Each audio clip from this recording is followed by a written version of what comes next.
Last week, I spoke about lesson number 1, which is learn how to say no. You might think learning is only for a certain kind of person or for a certain stage of your life. It's for academics, it's for school students, it's for apprentices on learning schemes. But learning is something that we've all been forced to do these past long months. I don't mean that we've used lockdown to learn a new language or learn a new musical instrument. No, one of the ways we've had to deal as individuals, as households, as a community, a church community here, with what's going on is to adapt, is to improvise, to use the time, the equipment, whatever we have, the skills that we have, or the skills that we can learn as fast as we can to then do what we think is important or what we think needs done. And so that's been a case of improvising, it's been adapting, it's been responding, it's been at times fun, it's been exciting, it's been stimulating, it's been exhausting, it's been frustrating, it's been liberating. You can choose your own words as to how you feel or you have felt at different points. We are still, as we step forward, going to be reacting, learning, responding as we take those steps forward. In the face of all this change, huge change, constant change, older ideas or more familiar ideas or ideas that we've held have been challenged. The ideas of an expert, the ideas of who is experienced, the ideas of what is supposed to happen. These have become slightly less important sometimes because no one's an expert in what we've been dealing with. No one's an expert in dealing with a global pandemic. No one's experienced in dealing with exactly the kind of things we've had to face and adapt to and are still doing that day after day. There's had to be a lot of fast learning, a lot of improvising, a lot of adapting, rather than just relying on what we always did. Learners, responders. Learners and responders. That's what we have become. As a young Jewish teacher called Jesus of Nazareth in the ancient Near East, as he started to grow a reputation for the kind of things he said, his teachings, and the kind of things he was doing, wonders, miracles, in fact, people said, he himself was creative, was an improviser. In a book called Luke, we hear that as he is going around, the crowds are gathering, and at one point, he's on the edge of a lake. It's called the Lake of Gennesaret in the story. It's also known as the Sea of Galilee. It's not a sea, it's a lake. It's 13 miles by 7 miles long, and it has these inlets round and steep shores. In fact, the part he's at is a part fishermen have parked their boats, but it's also a part where the hills round about actually form a natural steep theatre, if you like. And it seems as the crowds gather on these hillsides to listen to him, Jesus has to react. He sees fishermen who are washing their nets. Now, fishermen around this lake at that time would fish all night. That's when you fish. The fish then wouldn't see your nets. They are sitting in the morning, getting things ready, presumably preparing, finishing everything up to then go home.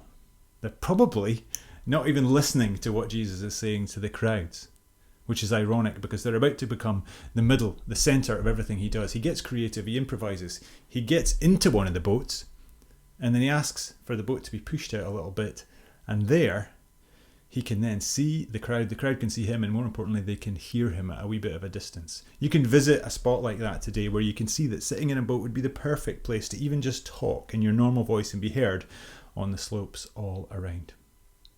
Jesus sits down, Luke tells us to teach. You might remember a couple of weeks ago I told you that the traditional position for a Jewish rabbi to teach was sitting down. In this case, I think Jesus sat down so he didn't fall out of the boat rather than sitting down specially. Jesus finishes after a while what he is teaching about what God's doing now, and then he makes a strange request. He tells a man called Simon to go out into deeper water with this boat. He then tells him to let down his nets for a catch. Now, there's a whole lot going on here. First of all, fishing, as I said, was done in the night. During the day, the fish can see the net and they go around it. They avoid it. So this is a bad idea. Second of all, these guys who do this for a living, they have been fishing all night and they've caught nothing. Thirdly, Jesus is a teacher. He's growing a reputation. He used to be a builder. What does he know about fishing? What Simon should say at this occasion, faced by this request, is, look, listen, sunshine, I've been on this boat for all these years. I'm tired. I've worked all night. There's no fish. I need to finish up here. I need to go home and somehow explain why there's no food and there's going to be no money. Thank you for your nice words, but you stick to the teaching. I'll stick to the fishing. Well, instead, Simon, who's later going to be called Peter, by the way, but Simon for now, he does what Jesus says. Why does he do that? Well, we don't know. It's either because Jesus has got some amazing aura around him that makes people do things, or maybe it's because it's Jesus' reputation as somebody who gets things done was growing. Maybe even Peter was listening as he was finishing off his nets and his preparations that morning. In any case, what then happens is spectacular and completely against normal experience. This shouldn't have worked. And not only do they catch some fish, they catch a huge amount of fish, more than they could ever imagine. So too much for one boat, too much for two boats. There's a real risk the boats might sink. What is happening? Well, either Jesus has some sort of inside knowledge, and if he does, then that makes him a prophet, someone with an insight, a message from God. Or he's somebody who through him and around him, God's power is at work, some sort of miracle worker. I think Luke, who's collecting these stories together, wants us to think both these things. What's interesting, though, is Simon's reaction. He responds, and Luke's listeners who are hearing this as they sit, as they're groups of Jesus followers in the face of the Roman Empire, as they hear this, they recognize in their Jewish scriptures this kind of reaction. This is how people react all through the Jewish scriptures to God at work. Falling down on his knees, pushing Jesus away. Not a good idea in a boat. Where's Jesus supposed to go? Declaring himself unworthy. This is how all those who met God or who met God's messengers or experienced God's presence close up, that's how they react in all the Jewish stories. Simon's not just impressed, he's in awe, he's terrified, he feels insignificant because of what's happening in front of him. God at work. Jesus speaks, and the first thing he says is no surprise. And also, as he continues to speak, you begin to realize that this story is not about fishing at all. This is about Jesus drawing these young men into what he is doing and into what they were made to do. First thing he says is, don't be afraid.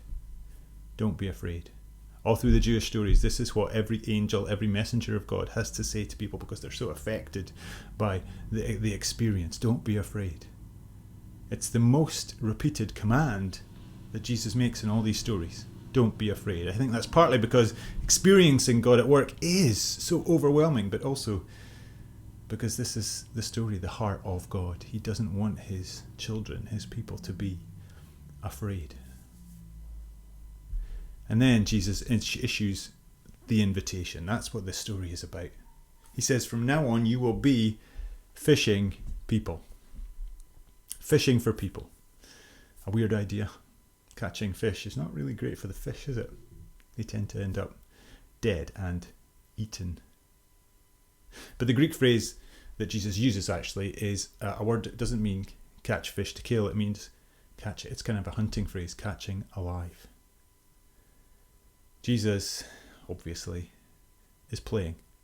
He's playing with the idea of these men being fishermen, and now that they are to draw others into what is going on. It's no accident that he chose this boat. I get the impression he had his eye on these men all along.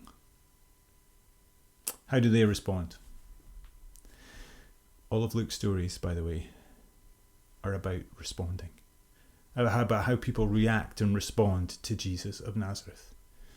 About the calling, the inviting, the challenge that Luke wants his listeners to respond to. Or these young men respond by leaving everything and following Jesus. They didn't leave everything, by the way, because in the future stories we're going to see these boats, and we're also going to be around some of their houses. But that's not the point. That's not Luke's point. They gave up what was in front of them. The pinnacle, actually, if you like, of their professional career, a record-breaking catch, enough fish to set them up for the next wee while, and that would be a much better story to go home to their families with than a few hours ago. But instead they leave it all behind, and they give it all up to follow Jesus. They give everything that makes sense up to become learners. That's what the word disciples mean. From now on, what they'll be doing is learning and responding to Jesus. Learning and responding. Sound familiar? In the face of how it's always been, in the face of the opinions of all those around them, they're going to be learning and responding to Jesus, and they throw themselves into it. Despite this massive pile of fish on offer, they sense, it seems, that there's something more valuable in this man, in this movement, in joining in with what is in front of them. Learning and responding. That's what they're going to be doing. Do you think you could do that? Jesus certainly thinks that you can.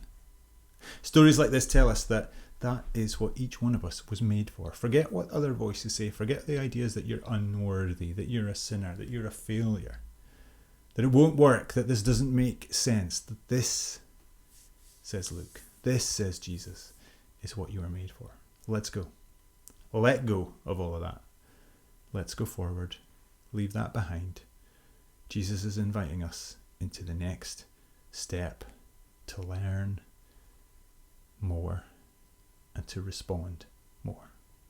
To learn more and to respond more. We can do that.